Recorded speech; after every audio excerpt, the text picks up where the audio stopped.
Have you ever had a brilliant idea, one that could change your entire life? But then, you let it slip away? You told yourself, it's fine, I'll do it tomorrow. But when tomorrow came, something else felt more urgent. And that idea, once burning bright, slowly faded like smoke in the wind. Time passed, and you kept thinking, I'm still young, I have plenty of time. But one day you'll look back and realize, time has gone much farther than you thought. Today's story is about someone like that. A man who had everything it takes to succeed, except action. He was trapped in the comfort zone of endless thoughts that never turned into reality. You want to speak English better, live deeper, and turn knowledge into real-life experience? Then don't just watch this video. Listen with your heart.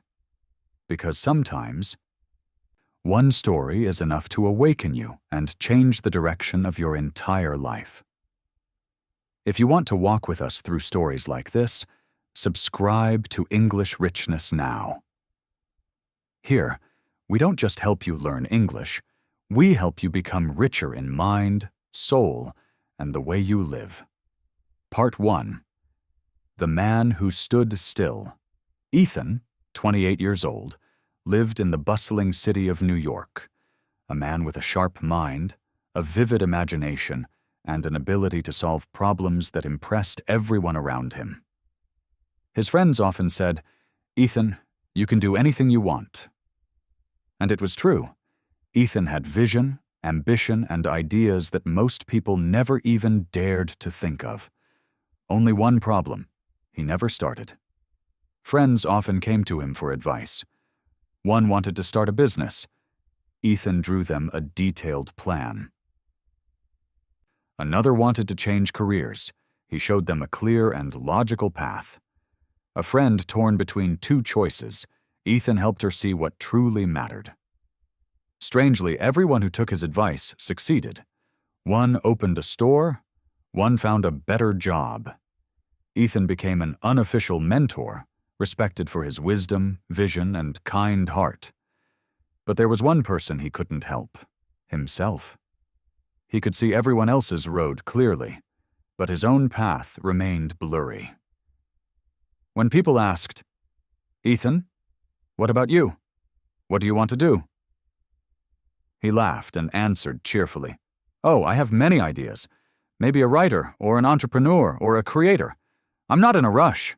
Life is long." Months passed, then years. His friends moved on. One got promoted, another built a company, another started a family. Ethan stayed in his small apartment, surrounded by notes full of half-written ideas and a laptop full of someday plans. Sometimes he comforted himself. "I'm just waiting for the perfect moment." But deep down, he knew. The perfect moment would never come. One night, Ethan sat by his window, staring at the glowing city lights. His phone buzzed, a social post. "Congratulations, your old friend just became the CEO of a tech company." Ethan froze. That friend once listened to his business idea, the very one now bringing success. And Ethan was still the advisor who never practiced his own advice. The smile on his friend's photo cut through him like a blade. Something inside broke, painful but real. "How many years have I wasted just thinking and talking, instead of doing?" He looked around his dim room. Only a desk lamp and a cold cup of coffee kept him company. In the mirror, he saw a man slowly losing himself, quietly, without anyone noticing. The next morning, Ethan visited an old friend, a retired psychology professor he lovingly called Teacher. The teacher looked at him gently. "What troubles your heart, Ethan?" Ethan poured everything out, his unfulfilled ideas, his friend's success, and the fear that time was slipping away. The teacher listened in silence, then said softly, "You don't lack talent, Ethan. You're trapped between too many directions. When the mind jumps from dream to dream, It never moves. Then he smiled, wrote on a small note, and handed it to Ethan. I have a friend, a businessman I deeply respect. He was once just like you, but he learned the real value of time. Ethan took the note. On it was a name, an address, and one short line. Meet him before you lose another year. Ethan folded the paper, slipped it into his pocket, and walked out of the cafe. Outside, the cold wind swept through the street, carrying the last leaves of autumn. He looked up at the gray sky, and in that quiet moment, he knew it was time to do something different. Part 2. The Hourglass Lesson. The next morning, Ethan followed the address written on the small note his teacher had given him. It led him to a tall glass building in the heart of Manhattan, where people rushed in and out with restless energy. Standing at the door, Ethan hesitated. Inside him was a mix of nervousness, hope, and quiet shame. The door opened. A young secretary smiled politely. He's waiting for you. Please, come in. The office was wide, bright, simple yet elegant. At the center sat a calm man in his 50s. The man rose, extended his hand, and smiled warmly. Welcome. Your teacher told me a bit about you. A smart young man with many dreams, and maybe too many choices. Ethan forced a smile, feeling as if someone had just read his heart out loud. You're right, he admitted softly. I want to do so many things, yet somehow nothing ever begins. The businessman gestured for him to sit, listening patiently as Ethan poured his story out. He spoke of ideas still unshaped, of watching others succeed using his advice, and of time quietly slipping away. When Ethan finished, the businessman nodded and said calmly, You have 2 problems, Ethan. 1, laziness.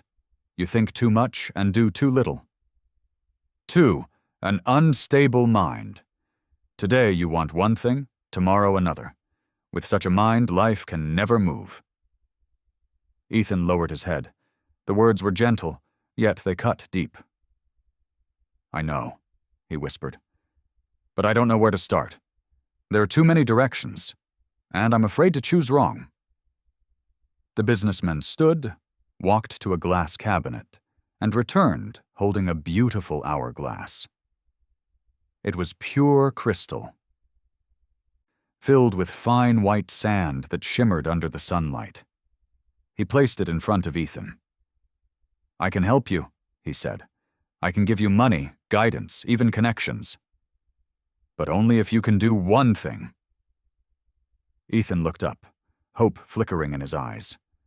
What is it, sir? The man's tone softened. I want you to choose one thing you truly want to become. Not 10 years later, now. He turned the hourglass over. The first grains began to fall, whispering softly like the heartbeat of time.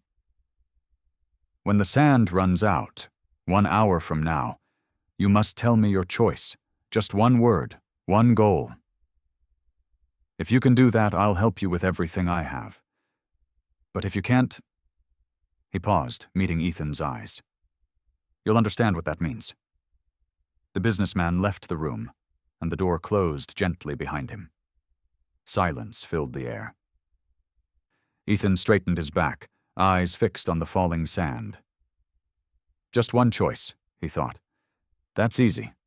He wrote on a notepad. Entrepreneur. It sounded powerful, free.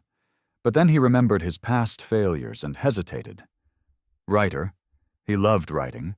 But could he make a living from it? Speaker. He liked inspiring people, but what if no one listened? Consultant. Teacher. Creator. Words flooded his mind like a storm. He glanced at the hourglass. 15 minutes had already passed. Ethan inhaled deeply. It's fine, he told himself. 45 minutes left. But instead of choosing, he began to daydream. He imagined himself successful, crowds clapping, lights shining, everyone admiring him. Then another scene, him signing million-dollar deals, confident and unstoppable. Lost in his fantasies, time slipped away. When he looked again, half the sand was gone. Panic rose in his chest. It can't be this fast! He stood up, pacing back and forth, trying to find the perfect answer. But the harder he tried, the more confused he became. He realized he was caught in the same trap as always, thinking too much. The door opened. The businessman returned. His eyes went straight to the almost empty hourglass. "Well, Ethan," he said gently, "did you decide?" Ethan's voice trembled. I think I want to be an entrepreneur, or maybe a scientist, or—" "Stop." The word was calm, but sharp enough to cut through the air. The last grain of sand fell. Its faint sound echoed louder in Ethan's heart than thunder. The businessman exhaled slowly. "You see, Ethan, 1 hour has passed, and still no choice. If 1 hour can't bring a decision, 1 year won't either. A lifetime will be no different." He flipped the hourglass again. The sand began to flow once more. "This," he said, pointing to it, "is your life. Each grain of sand is a moment. It only moves one way, down. Once it falls, it never returns." Ethan stared at the flowing sand. Each tiny grain felt like a piece of his life disappearing. "You've been waiting for the perfect time," the man continued, "but time never waits for you. Your friends didn't wait for perfection. They simply chose a path and walked it." He paused, then asked softly, "Do you know what destroys most dreams, Ethan?" Ethan shook his head. "Not failure," the man said, "but hesitation and delay. People afraid of being wrong never live right." He pushed the hourglass toward Ethan. "Take it home. Look at it every day. Remember, every grain that falls is a part of your life passing by. You can't get it back. But you can use what remains differently." Ethan held the hourglass, his eyes glistening with emotion. For the first time in years, clarity filled his heart. He finally understood. Ideas mean nothing without action. The businessman smiled one last time. "Choose one path. Commit to it for a year. When you return, if you've truly changed, I'll help you go further." Ethan bowed deeply. Inside him, the sand was still falling, but now it no longer meant loss. It had become the sound of a new beginning. Part 3. The Student of Time. That night, Ethan returned home in silence. The same room, the same wooden desk, and the hourglass glowing softly under the lamp. He sat down and watched the sand fall, each grain slow, steady, a gentle whisper from time itself. Either live or let me slip away. He opened his old leather notebook and wrote with a trembling yet determined hand, "I will become a diamond merchant. This is my path. I will not change it." Not because it was a perfect dream or a safe choice, but because for the first time, Ethan chose one direction and committed to it. The next morning, he began for real. He went to the old jewelry district in Brooklyn, where veteran diamond dealers had worked for decades. He walked into small shops, asking about the craft, the techniques, the origins of the stones. At first, no one paid attention to him. He was just another talkative young man with no experience. But Ethan stayed, watching, listening, absorbing every detail he could. He learned to see the difference between real and fake diamonds. To read light, to feel weight, to negotiate and listen to customers. There were days he was rejected, laughed at, told he didn't belong in this world. But each night, he looked at the hourglass and whispered, "Time won't wait for me. If I don't stay patient, every grain will fall in vain." Then he opened books on geology and market history. He found a small shop that let him work as an apprentice. No salary, only learning. Ethan agreed and worked 12 hours a day. He observed, took notes, trained his eyes and hands. Months passed, then a year. He changed, from a dreamer to a doer, from a man of theory to someone who had finally touched reality. 1 year after receiving the hourglass, Ethan returned to the businessman's office. The same building, the same morning light. He placed the hourglass on the table. His eyes calm but deeper than before. The man smiled. "Well, Ethan, you're different now." Ethan nodded. "I kept my promise. I chose the diamond trade and lived it fully for an entire year." The businessman leaned forward. "And what did you learn?" Ethan smiled gently. "That diamonds are born under pressure, and so are people." The sunlight caught the hourglass and made it sparkle. The man nodded. "You've understood time's lesson. You don't need my help anymore, but I'll walk beside you as a witness to your journey."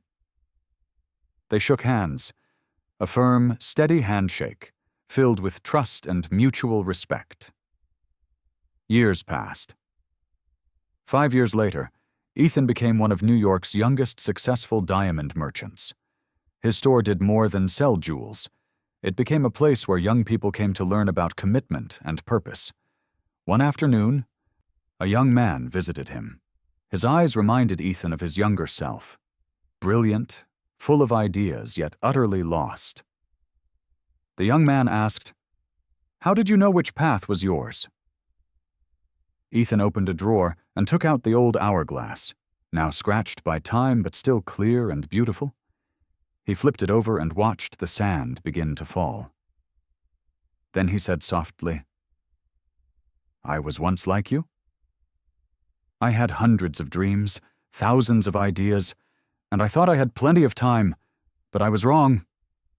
Time waits for no one. It only falls, grain by grain." He watched the sand fall, his voice calm but filled with warmth. People are so afraid of choosing wrong. But the truth is, choosing wrong is still better than not choosing at all. At least you're living. Standing still means you're just watching your life flow away like the sand in this hourglass. The young man stood quiet, eyes fixed on the falling grains. Ethan smiled and pushed the hourglass toward him. "Take it with you. Choose a path and walk it. Not perfect, just honest." Then his voice softened, like a whisper sent to everyone who would one day hear his story. Time is the greatest teacher. It doesn't speak much. It just flows and leaves you with what you've done, not what you dreamed. Don't wait until the last grain falls to realize you haven't truly lived a single day. When you wake up each morning, ask yourself, what will I do today that truly matters? If this story made you pause and reflect, share it with someone standing at a crossroad in their life. And write in the comments below, what path will you choose today? Remember, at English Richness, we don't just tell stories to teach English. We tell stories to help you live fully, because better English, better life, and above all, you better. Starting today.